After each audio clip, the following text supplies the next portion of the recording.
కాంగ్రెస్ నాయకులకు బీసీల మీద ప్రేమ ఉంటే ఉపరాష్ట్రపతి అభ్యర్థిని బీసీ వ్యక్తిని ఎందుకు పెట్టలేదు? బీసీల మీద ప్రేమ అనుకుంటూ కాంగ్రెస్ దొంగ డ్రామాలు చేస్తోంది.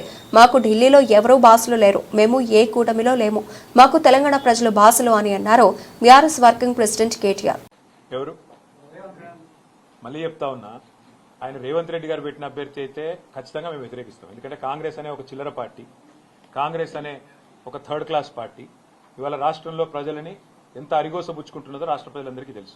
మరి అట్లాంటి థర్డ్ క్లాస్ ముఖ్యమంత్రి, థర్డ్ క్లాస్ పార్టీ పెట్టిన అభ్యర్థిని మేము సమర్థిస్తారని మీరు ఎట్లా అనుకుంటారు? నాకు అర్థం కాదు. ఇంకోటి, ఇవాళ జరుగుతున్నది ఏంటంటే ఒక డ్రామా, ఉపరాష్ట్రపతి ఎన్నికల విషయంలో డ్రామా. నిన్న మొన్నటిదాకా ఏమన్నారు ఇదే రేవంత్ రెడ్డి గారు, బీసీల విషయంలో మా పార్టీ చాలా చిత్తశుద్దిగా ఉన్నది, బలహీన వర్గాల విషయంలో మేము ఢిల్లీ దాకా కొట్లాడతాం, అవసరమైతే అంతరిక్షం దాకా పోయి కొట్లాడతాం అన్నాడు. మరి ఒక బీసీ అభ్యర్థిని ఎందుకు పెట్టలే? అంత ప్రేమ ఉంటే తెలంగాణ నుంచి ఒక బీసీ అభ్యర్థి దొరకలేదు, కంచైలయ్య గారిని పెట్టేది ఉండే.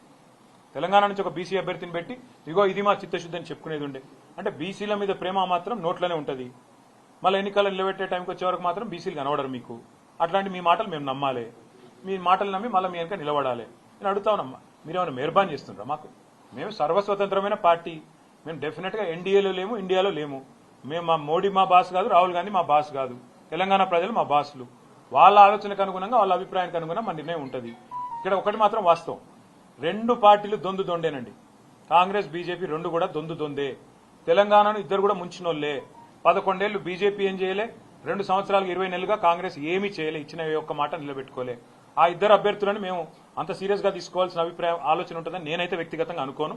కానీ పార్టీగా, ఎందుకంటే నా ఒక్కడ అభిప్రాయం పార్టీ అభిప్రాయం కాదు, పార్టీగా మేము కూర్చుని ఆలోచించి డెఫినెట్ గా మా ఎమ్మెల్యేలు ఉన్నారు, మా ఎంపీలు ఉన్నారు, మా ఎమ్మెల్సీలు ఉన్నారు, మా ఇన్ఛార్జీలు ఉన్నారు, మా స్టేట్ కమిటీ ఉంది, అందరం అవసరమైతే పెద్దలు కేసీఆర్ గారితో మా అభిప్రాయాలు చెప్పి ఒక పార్టీగా నిర్ణయం తీసుకుంటాం. వ్యక్తిగతంగా నేను అనుకోవడం మాత్రం రెండు కూడా దొందు దొందే, కాంగ్రెస్ బీజేపీ రెండు దొందు దొందే.